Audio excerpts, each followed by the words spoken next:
عرب کے اندر سال کے بعد عورتوں کا ایک میلہ لگتا تھا خانہ کعبہ کے پاس. صرف عورتیں اکٹھی ہوتی تھی, میلہ لگا ہوا تھا. ایک تورات جاننے والا یہودی عالم بھی آیا ہوا تھا. وہ بیویوں کے مجمع پہ نظر ڈال کے کہنے لگا, بیویوں مرد کا کام تو کوئی نہیں عورتوں کے مجمع میں بات کرنا, لیکن میں تمہیں ایک پیغام دینے لگا ہوں.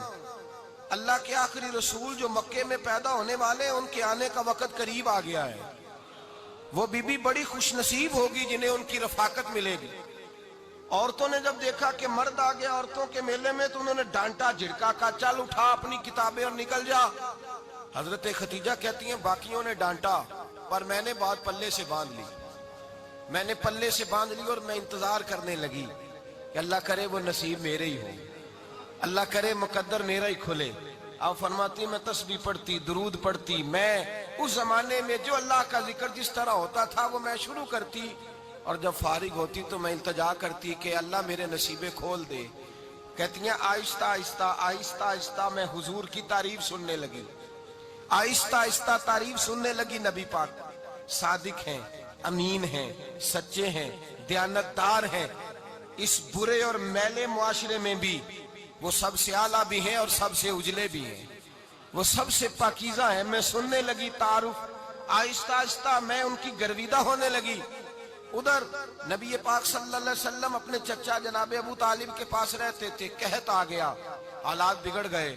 حضور سید عالم صلی اللہ تعالی علیہ وسلم سے چچا کہنے لگے بیٹے اگر مال تجارت لے کے شام جاؤ تو بڑا نفع کماؤ گے, ہمیں ضرورت بھی ہے, اور اگر ہو سکے تو ختیجہ کا مال لے کے جاؤ.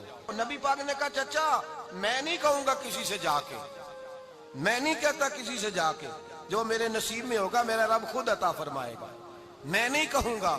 مصطفیٰ نے تو نہیں کہا. حضرت خدیجہ رضی اللہ تعالیٰ عنہ کہتی ہیں میں نے خود اپنی خادمہ کو بھیجا. میں نے کہا جا کے پوچھو تو صحیح کہ میرا مال قبول ہوتا بھی ہے کہ نہیں, پوچھو. نبی پاک صلی اللہ علیہ وسلم سے پوچھا. حضرت خدیجہ کی خواہش ہے کہ آپ مال لے کے جائیں. حضور نے قبول کر لیا. جناب خدیجہ الکبریٰ رضی اللہ تعالیٰ عنہ کے غلام تھے, میسرہ ان کا نام تھا. جناب خدیجہ نے ان کو ساتھ بھیجا. فرمایا تین باتیں ارشاد فرمائی. ایک تو فرمایا سارا رستہ غور سے دیکھنا میرے نبی کے ساتھ کیا معاملات درپیش ہوتے ہیں. ابھی اعلان نبوت نہیں کیا. فرمایا ذرا غور کرنا, میرے مصطفیٰ کا مطالعہ کرنا اور مجھے واپس آ کے سبق سنانا.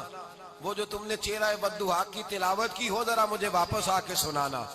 جنہاں نے دل بر جانی ڈٹھا ہو اکھیاں ہی تک لیاں, تو ملے ہوں تے ساجن ملیا ہوں ناسا لگ پئیاں. ذرا جا کے نا تلاوت کرنا اور مجھے دکھ. اور دوسرا فرمایا تم میرے غلام ہو تو مصطفیٰ کے بھی غلام بن کے رہنا.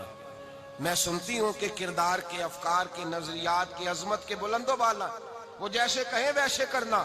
اور تیسری حضرت خدیجہ نے نصیحت فرمائی. فرمایا محمد ابن عبداللہ صلی اللہ علیہ وسلم کی رائے سے اختلاف نہ کرنا. یہ چلتے ہوئے معاہدہ کیا, جو وہ کہہ دے سو کر جانا. غلام کہتے ہیں میں ساتھ گیا, باتیں میں نے سن لی, لیکن جب سفر شروع ہوا نا ابھی چند منزلیں طے ہوئی تھی. میں نے کہا خدیجہ آپ نے کیا نصیحت کرنی تھی, ان کے ساتھ جو رہے گا وہ ان کا غلام ہی بن جائے گا. ان کے ساتھ جو رہے گا تو اجے میرا محبوب نہیں ڈٹھا جن ویک کے چن شرماوے, جے رکھے ہاتھ پھلاں وچ ہاتھ نال پھلا رل جاوے, ادھی راتی چن چڑھ جاندے جدوں جلوہ فرماوے. مایا جو بھی ساتھ رہتا غلام ہو جاتا. میسرہ کہتے میں گیا, تجارت شروع ہوئی. کہتے ہیں نبی پاک صلی اللہ علیہ وسلم جب منڈی میں پہنچے تو لوگ قسمیں اٹھا اٹھا کے مال بیچ رہے تھے.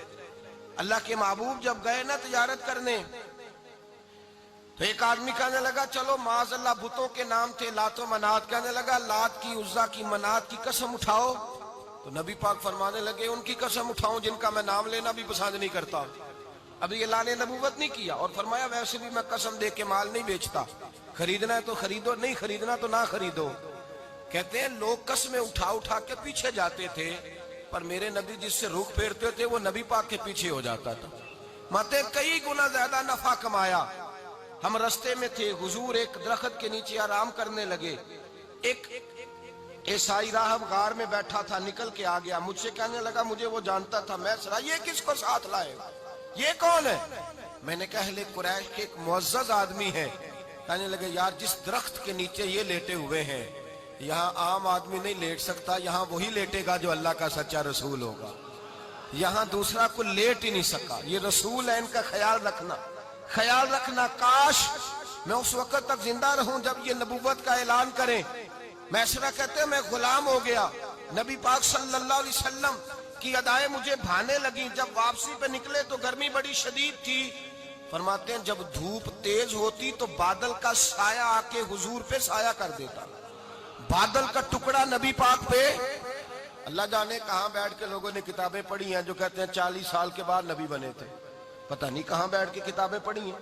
ہم نے تو جو سیرت پڑھی ہے وہ بتاتی ہے کہ تیری حیات پاک کا ہر لمحہ پیغمبر لگے, ہر لمحہ پیغمبر لگے.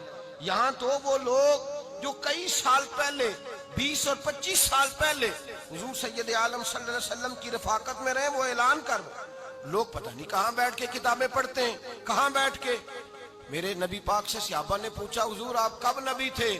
فرمایا ابھی آدم کی مٹی گوندی جا رہی تھی, ابھی آدم کی مٹی گوندی جا رہی تھی, میں تب بھی اللہ کا رسول تھا.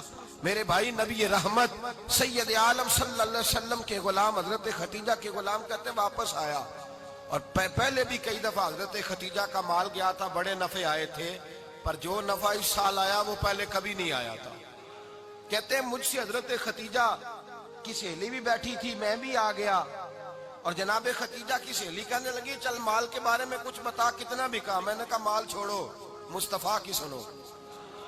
اور پھر کہتی چلو ٹھیک ہے, بادل سایہ کرتا تھا, چلو ٹھیک ہے, تم سے راہب نے پوچھا تھا, یہ صحیح ہے انہوں نے تیری سارے رستے بڑی خدمت کی, تیرا بڑا خیال رکھا, پر یہ بھی بتا تجارت کیسے ہوئی؟ تو میسرہ کہنے لگا زندگی میں نے بھی ساری گزار دی ہے, پر اس رسول کے ساتھ 4 دن ہی گزارے ہیں. حد ہو گئی مجھ سے, اور کچھ نہ پوچھو, اور کچھ نہ پوچھو. آ میرے دل آمنہ کے لال کی باتیں کرے, اور کچھ نہ پوچھو, بس ذکر ان کا چھیڑیے ہر بات پر, اور چھیڑنا شیطان کا عادت کیجئے.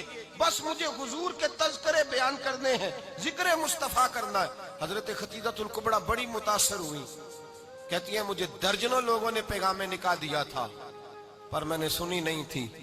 میں نے نفیسہ کے ہاتھ پیغام بھیجا, میں نے کہا میری عمر 40 سال ہے, ان کی 25 سال ہے, اور میرا احوال اور طرح کا ہے. وہ شہنشاہ ہے, جا کے پوچھو تو صحیح, بھلا میں قبول ہوتی ہوں؟ پوچھو.